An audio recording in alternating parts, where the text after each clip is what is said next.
Ano po, mga po mga Mabangga tayo. Sunday mas po na naman at meron po tapos po tayo sa po tayo sa simbahan at malinig naman tayo.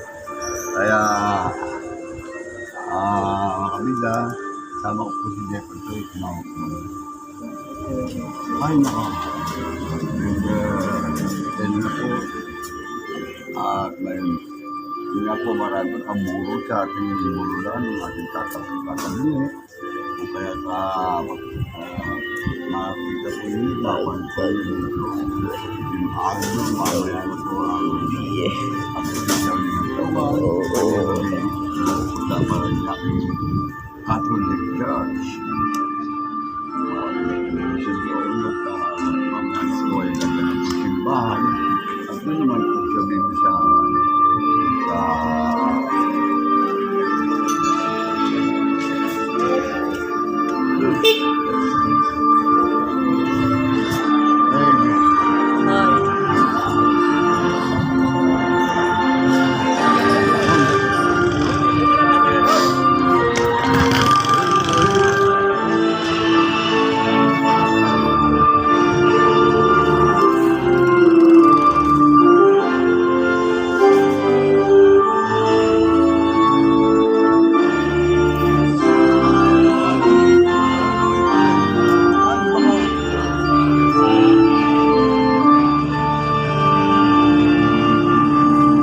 Simulan po natin ang ating pagdiriwang sa ngalan ng Ama, ng Anak at ng Espiritu Santo. Amen.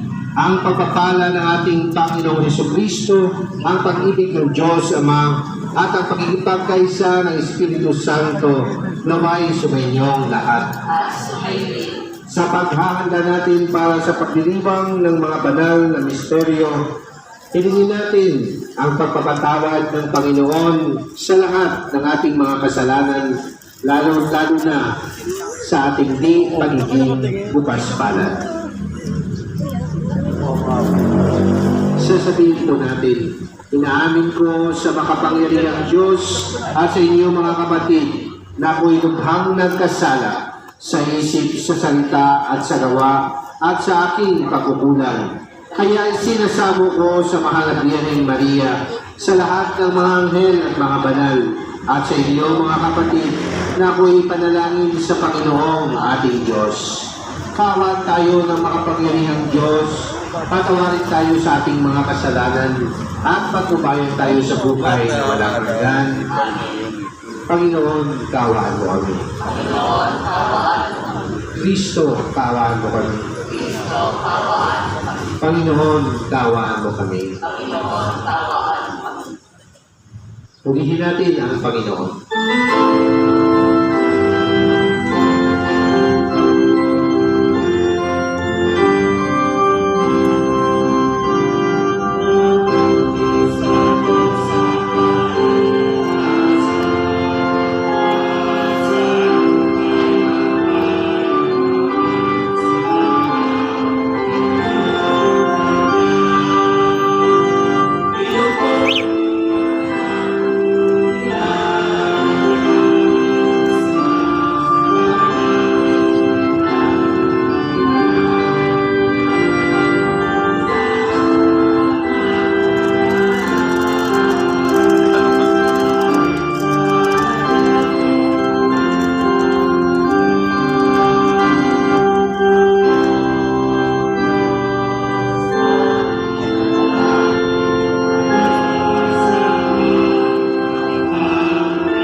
tayo.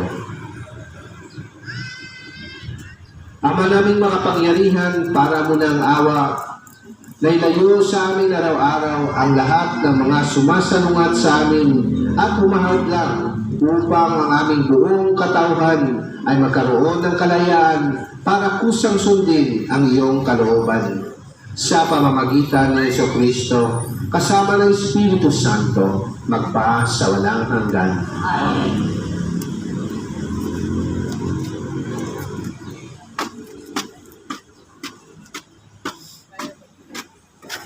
Pagbasa mula sa unang aklat ng mga hari. Noong mga araw na iyon, si Propeta Elias ay pumunta sa Sarepta at nang papasok na siya ng pintuan ng lungsod, nakita niya ang balong na namumulot ng panggatong. Sinabi niya sa babae, "Maaari po bang makainom?" Aalis na ang babae upang ikuha siya ng tubig. Nang pahabol niyang sabihin, "Kung maaari, bigyan mo rin ako ng kaunting pagkain." Sumagot ang babae, "Alam ko ng Panginoon na inyong Diyos na wala na kaming tinapay. Mayroon po kaming kaunting harina at kapatak na langis. Namumulot nga ako ng maigagatong upang lutuin iyon at makakain man lamang kami ng anak ko bago kami mamatay." Sinabi sa kanya ni Elias, "Huwag kang mag-alala. Humayo ka at gawin mo ang iyong sinabi. Ngunit ipagluto mo muna ako ng isang munting tinapay at pagkatapos magluto ka ng para sa iyo. Sapagkat ganito ang sabi ng Panginoon, Diyos ng Israel, hindi ninyo maububos ang harina sa lalagyan at hindi rin matutuyo yaong langis sa tapayan hanggang hindi sumasapit ang talagang takdang araw na ang ulay marapating pagpatakin ng may kapal." Ginawa nga ng babae ang utos ni Elias at sila'y kumain. Si Elias at silang mag-ina. At hindi nga napubos ang harina sa lalagyan at hindi natuyo ang langis sa sisidlan tulad ng pangako ng Panginoon sa pamamagitan ni Elias. Ang salita ng Diyos.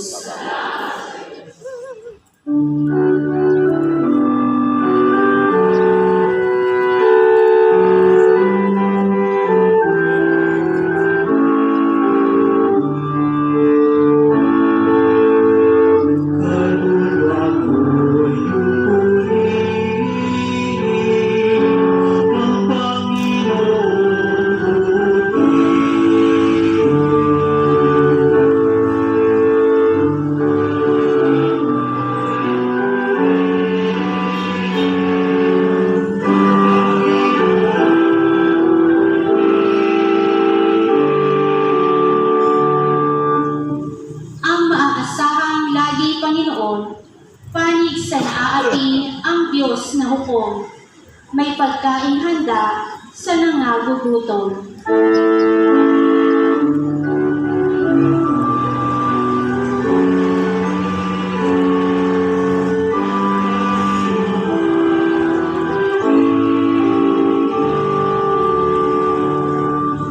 Pinalayan niya ang mga nabihag, isinasauli paningin ng bulag.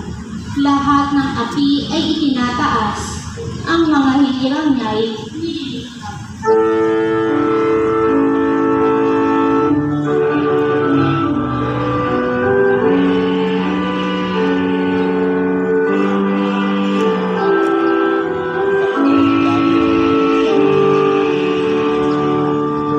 Isinasanggalang ang mga dayuhan, sa lupain nila'y doon tumatahan. Tumutulong siya sa balot ulila, masamang balangkas, pinipigil riyan.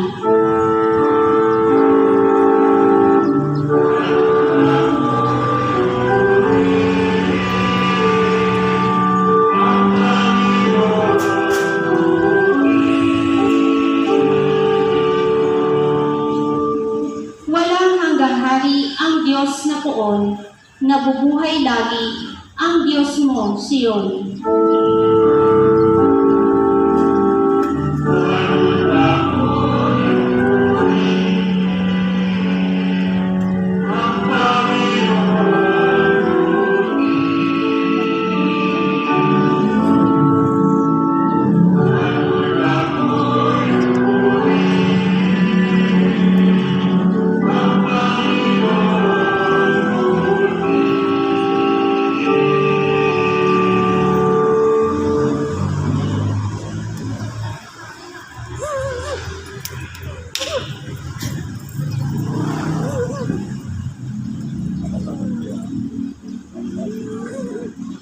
Pagbasa mula sa sulat sa mga Hebreo. Pumasok si Kristo hindi sa isang dakong banal na ginawa ng tao at larawan lamang ng tunay, kundi sa langit. At may nasa harapan siya ng Diyos at namamagitan para sa atin. Ang dakilang saserdote ng mga Hudyo ay pumapasok sa dakong banal taon-taon. May dalang dugo ng mga hayop. Ngunit minsan lamang pumasok si Kristo upang ihandog ang kanyang sarili at iya'y sapat na. Kundi gayon, kailangan sanang siya'y paulit-ulit nang mamatay mula pa nang matatag ang sanlibutan. Hindi mo sinusundan. Subalit minsan lamang siya napakita, ngayon magtatapos na ang mga panahon upang pawiin ang kasalanan sa pamamagitan ng haing kanyang inihandog. Itinakda sa mga tao na minsan lamang mamatay at pagkatapos ay ang paghukom. Gayon din naman, si Kristo ay minsan inihandog bilang hain upang pawiin ang mga kasalanan ng mga tao. Siya ay muling darating, hindi upang ihandog na muli dahil sa kasalanan, kundi upang iligtas ang mga naghihintay sa Kanya. Ang salita ng Diyos.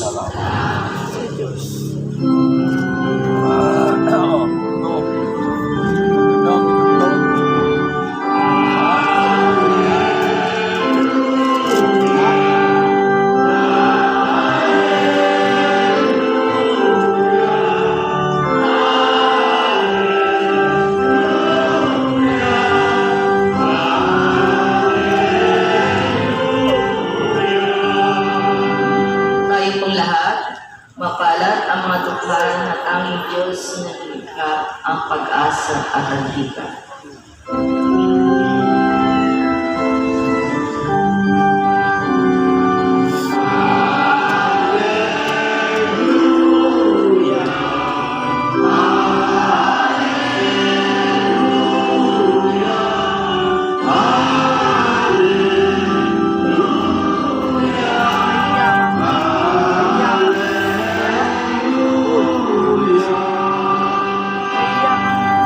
Sumainyo ang Panginoon. Ang mabuting balita ng Panginoon ayon kay San Marcos.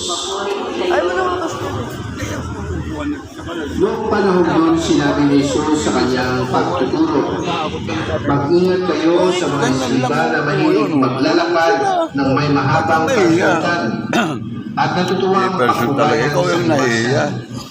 ang turuan niya, ang mga tanging luklukan sa mga sinagoga at mga kukuang pangdangal sa mga piling.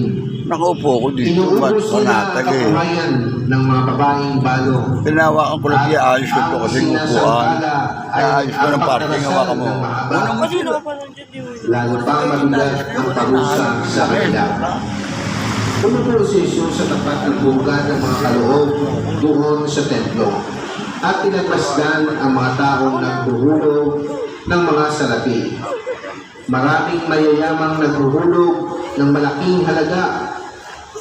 Lumapit naman ang isang babaeng balo, at naghulog ng 2 kusing, nakatumbas ang isang pera. Tinawag ni Jesus ang kanyang mga alagad at sinabi, "Sinasabi ko sa inyo, ang dukhang balong iyon ay naghulog ng higit sa kanilang lahat. Sapagkat ang iba'y nagkaloob ng bahagi lamang ng hindi nila kinakailangan. Ngunit ibinigay ng balong ito na dukhang-dukha ang buong niyang ikabubuhay." Ang mabuting balita ng Panginoon. Pinupuri ka namin, Panginoon Jesucristo. Maliit pa lang tayo, no? Nagsisimula na tayo sa pagninilay kung ano yung gusto nating maging kung tayo maglaki na. No? Nagtitingin na tayo, ano ba yung profession na gusto ko pag lumalaki tayo. Naturalmente, ang naka-influensya doon ng ating mga magulang, mga taong nakapaligid sa atin, na nag-observe kung ano yung ating sa buhay. Sila yung nag-encourage sa atin. No? Ang iba sa atin, no, katulad ko, isang po na maliit ako, gusto kong maging pare, no? Dahil na malapit sa simbahan yung aming mga parents. Pero nung medyo elementary na ako, sabi ng nanay ko, ay mag-doktor ka na lang kasi maganda yung doktor na guwapo at saka maganda yung uniform ng mga doktor. Siyempre maganda rin sana yun sa mga pare, no? Kung mas nagandahan yung nanay ko sa mga uniform ng doktor, no? So habang lumalaki tayo, pinagninilayan natin yun, inobserbahan natin sa ating sarili, ang ating kalooban, no? Ang ating personality, ang ating kakayanan, kung ano yung bagay sa atin. Pero ang mga bagay nito, mga kapatid, ay hindi lamang atin ito. Ito ay panawagan sa atin ng ating Panginoong Diyos.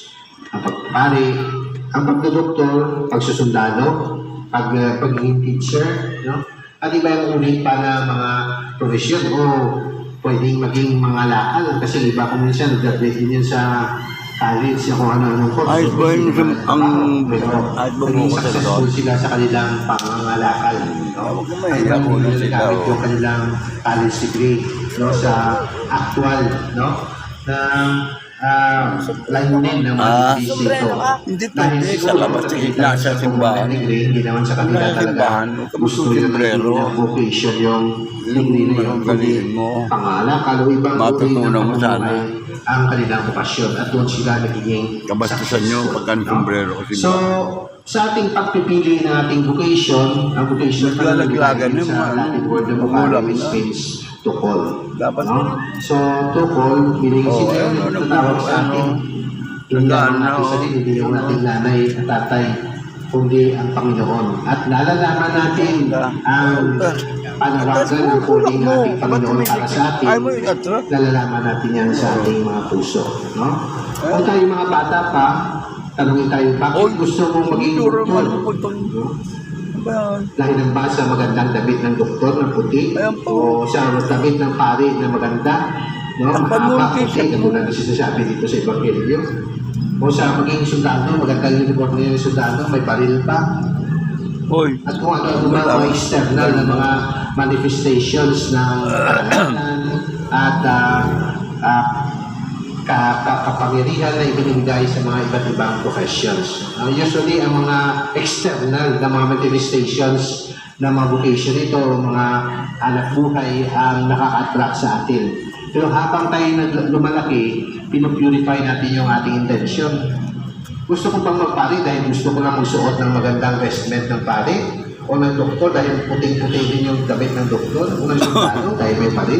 No? So we try to see kung ano ba ang pinaka-reason ng ating pagtugon sa panawagan ng Panginoon Diyos. No? And when we finally find the real reason kung bakit tayo pumili ng ganyung okasyon, ay makikita natin ito ay hindi lamang pansarili ang ating pusang sinusunod, kundi yung hindi lamang, of course, we need to survive in this world, no? Pero hindi lamang survival natin yung ating iniisip. Ano ba yung kapakanan ko sa society? Ano ba yung purpose ko sa mundong ito, no? Kaya nakikita natin doon ang necessity na maglingkod. Ang ating Panginoong Jesucristo ay nagwa-warning sa atin dito sa Ebanghelyo sa example ng isang eskriba. Ang pagiging eskriba ay maharangal, no? Na calling sa panahon ng ating Panginoon sa Kristo. Sila yung nag-aaral ng Bible, ng mga batas ng Panginoon. Kaya kalakip sa kanilang mataas, no, na tungkulin sa society sa panahon ng ating Panginoon sa Kristo ay ang mga symbols ng kanilang office, ang mahabang damit katulad ng mga pare, o yung basta katulad ng mga nagpapahiwatig ng kanilang vocation, no? Pero ang warning ng ating Panginoon sa Kristo, hindi lamang para sa kanila, kundi pati na rin sa atin ay dalawang bagay. Number one, na hindi tayo naka-fixated lamang o nakatutok lamang doon sa mga external manifestations. Kasi yung mga external na manifestations na yun, magwala din yan. No? Hindi din yan magbibigay sa iyo ng kaligayahan na pang-matagalan. Naalala ko yung signalista kami noong una. Pre-college kami po. At kami talaga na magsutana. Pagka first year kasi that time sa college, nagsusutana na yung mga ibang mga seminarista. Pero nung aming panahon, sabi ng aming formator, dapat i-purify ang intention kung bakit pagpari. Baka nag-seminarista na kayo para makasunod kayo ng sutana kasi attractive yung sutana. Kaya i-postpone second year. Tapos yung second year naman kami, wag na lang siguro ngayon, next year na lang hanggang third year kami nagkaroon kami ng sutana. Kami yung unang batch na third year ang nagsutana. Kasi lang mga aming mga pumito sabi niya, purify ang intention bakit pumasok tayo sa seminaryo. So ibibigay ang sutana sa mga talagang nasa mature age na nag-decide na gusto nila magpare, no? Kaya doon, ang external mga simbolo ng ating calling ay hindi yan mahalaga, no? It could serve as an initial attraction, pero ang ating motivation kung bakit tayo magsundalo, magdoktor, magpare, o anumang profession ay dapat more than sa external manifestation ng ating vocation. Number 2, nawaling ating Panginoong Kristo. He criticized the scribes kasi ano ginagawa nila? Namimera sila, no? Inuubos nila ang kabuhayan ng mga babaeng balo. Ano kaya ang ginagawa nila para nagkakapera sila? Nang bubudol din pala yung mga eskriba noong panahon na yun. Natitingnan natin sa ating profession. Nagpare ka, nagdoktor ka, nagsundalo ka. Pagsiservisyo bang ating ginagawa? O mamaya, baka pera na yung ating habol. At baka hindi lang nang habol tayo ng pera, baka nang bubudol na tayo. No? Kaya yun ang napaka-delikado na tentasyon sa kahit anumang uri ng profesyon meron tayo. The Lord is calling us na kung magpili tayo ng uri ng servisyo sa ating lipunan, sa ating simbahan, sa ating mundo, sa ating bansa, dapat na i-purify natin ang ating intention. We should warn ourselves against external manifestation at ang pagiging gahaman. Dito sa internet, nakikita din natin yung mga mayaman. No? Hindi naman masama ang maging mayaman ka. No? Pero ano kaya ang nakakatawag pansin sa ating Panginoon sa Kristo? Bakit na parang i-criticize niya yung mga mayaman? Kasi doon, no, pag nagbibigay sila ng mahalaga, malaking halaga nga, pinapakita nila sa maraming tao na marami silang ilalagay doon, no, doon sa lalakyan ng mga offerings doon sa templo, no? So, if you do that, no, na kasi gusto mong palakpakan ka, gusto mong hangaan ka, nakuha mo na ang iyong intention. Pero you forfeited, no, the reward of God, because God rewards not on the amount that we give or we offer or the good things that we do sa ating mga kapwa-tao. Kahit pinagawa mo pa yan ng bahay dyan ng iyong mga kapitbahay o kung sino-sino mga tao, pero ang gusto mo ay pupurihin ka, no? Lagyan ng malaking pangalan, donated by, o pinagsasabi mo doon na, oy, pinagawaan ko ito ng ganyan-ganyan, o pinaaral ko ang kanyang mga anak para hangaan, ay nakuha mo na yung reward mo, hinangaan ka na, pinuri ka na. Pero na-forfeit, nawala yung reward mo doon sa langit. Kasi tinitingnan ng ating Panginoong Diyos ay ating motivasyon. Do we do good things in order to do good things because it is pleasing to God and it's good for other people? Or we do it para maging self-serving, no? Pagpupuri sa ating sarili, we feel good, no? Ito yung nangyari dito sa atin sa Ebanghelyo. Kaya kahit napakalaki na ibinigay ng mga mayayamang nabigay doon ng alay doon sa templo, no, they were not able to please the Lord and God. But this widow, anong meron ang widow na ito? No? Kusing, dalawang kusing. Sintimo-sintimo lang ang binigay niya. Pero she is sincere in giving. And not only that, bukas loob, generous siya. Kasi lahat ng pwede niyang ibibigay ay ibinigay niya upang ialay, pagpurihan ng ating Panginoong Diyos. Sa unang pagbasa, nakita din natin yung sincerity ng widow sa Sarepta. Nagutom that time dahil sila ay pinarusahan ng buong Israel ng Diyos, walang ulan dahil ang kanilang hari na si Akab at ang kanyang masamang asawa na si Reyna Jezebel, ay ang nakiyakan sa mga tao na tumalikod kay Yahweh. Kaya napakatagal na wala silang ulan, tigutom. So paubos yung mga pagkain ng mga tao. Pati na yung propeta ng Diyos sa Elias ay wala na rin makakain. So pumunta siya sa isang widow, balo. Katulad din ng balo sa Ebanghelyo. Kawawa yung balo, Sabi niya, wala na kaming makukuha, kunti na ng harina na gusto namin lutuin ng aking anak para na kahit mamatay kami, at least makakain naman kami bago kami mamatay. Pero dahil alam niya na ito ay propeta ng Diyos, ibinahagi niya ang kung anong meron na kukunti siya para sa propeta. Sinisir siya, hindi siya nagpakunwari o hindi siya naging suplada. Sabi, ay, bakit ka makakain dito? Kunti na nga dito yung pagkain namin, mamatay na kami, pagkatapos ikaw pa, ipakikibahagi ka pa rito. Hindi. She was sincere of telling kung ano ang kanilang kahirapan. But despite ng kanilang kahirapan, naniniwala siya sa Diyos na mabuti, na siyang magbibigay ng blessing ng pagkain sa kanila. At anong nangyari? Hindi sila nawalan. Kahit nakikita na kukunti na lang yung harina, kukunti na lang yung langis na ginagamit sa pagluto, hindi na uubos hanggang sa dumating yung ulan, hanggang sa muling nag-normalize ang lahat doon sa Israel at nakakain sila ng sagana araw-araw. Dahil yun, sa pagkasinsiro ng balo, sa pakipagbahagi ng anong meron siya, at sa kanyang pagiging bukas, palad, generosity. Sincerity and generosity, ito yung mga virtues ng dalawang balo dito sa ating Ebanghelyo. Hindi on the amount that they could give, but on the sincerity of their heart, the sincerity of their love for their neighbors, and their generosity, that blessing and praise came unto them. At of course, higit sa lahat sa ikalawang pagbasa, ang pinaka-exemplar ng lahat ng ito, ng virtue, ay walang iba kundi ang ating Panginoon. Diyos, anak ng Diyos, toong Diyos, but He divested Himself of His glory.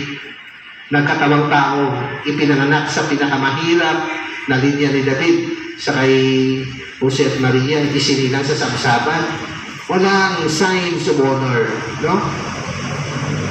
Tiniis ang paghihirap at kamatayan sa krus upang sundin ang kalooban ng kanyang ama. He gave everything that He had. His honor, His life, His blood, upang sundan ang kalooban ng ating Diyos, na sarapin niya sa kanyang pagsakripisyo ang sangkatauhan. Kaya kita natin, kung sinasabi niya, huwag kayong maging fixated sa mga external manifestations at honors. Maging generous kayo at sincere. At ito ay kanyang pinanindigan hanggang sa kamatayan. Again, ang value that makes us pleasing and makes our actions pleasing to God are sincerity of heart and generosity. Kung tayo naglilingkod, na may sincerity at may generosity, pagkakabukas palad, hindi tayo magkakamali. We will not reap only reward here on earth, but above all, we will reap the reward of heaven. We will be storing not treasures on earth, but treasures. Makaupo ka ng kung ano dyan, titigan mo. Baka may dura dyan. Ako po ito, magbe-bless ka baka ano. Magsitayo po tayong lahat. Sumasampalataya ko sa Diyos Amang makapangyarihan sa lahat na may gawa ng langit at lupa. Sumasampalataya ko kay Jesucristo, iisang anak ng Diyos, Panginoon nating lahat. Nagkatawang tao siya sa lalang ng Espiritu Santo. Ipinanganak ni Santa Maria Virgen. Pinagpasakit ni Poncio Pilato. Ipinako sa krus na matay linibing. Nanawag sa kinarunan ng mga yumao na may katlong araw na buhay na magmuli. Umakyat sa langit, naluluklok sa kanan ng Diyos Amang makapangyarihan sa lahat. Doon magmumulat paririto at hukom sa mga nabubuhay at mga namatay na tao. Sumasampalataya naman ako sa Diyos Espiritu Santo, sa banal na simbahang Katolika, sa kasamahan ng mga banal, sa kapatawaran ng mga kasalanan, sa pagkabuhay ng muli na namatay na tao, at sa buhay na walang hanggan. Amen. Hangat nating maging dakila sa paningin ng Diyos. Noon ang tiwala tayo ay tutulungan niyang maging dakila sa pamamagitan ng pagiging mapaspalan. Ating sabitin po at sasabihin, mapagbigay ng Diyos, digin mo ang aming panalangin. Mapagbigay ng Diyos, digin mo ang aming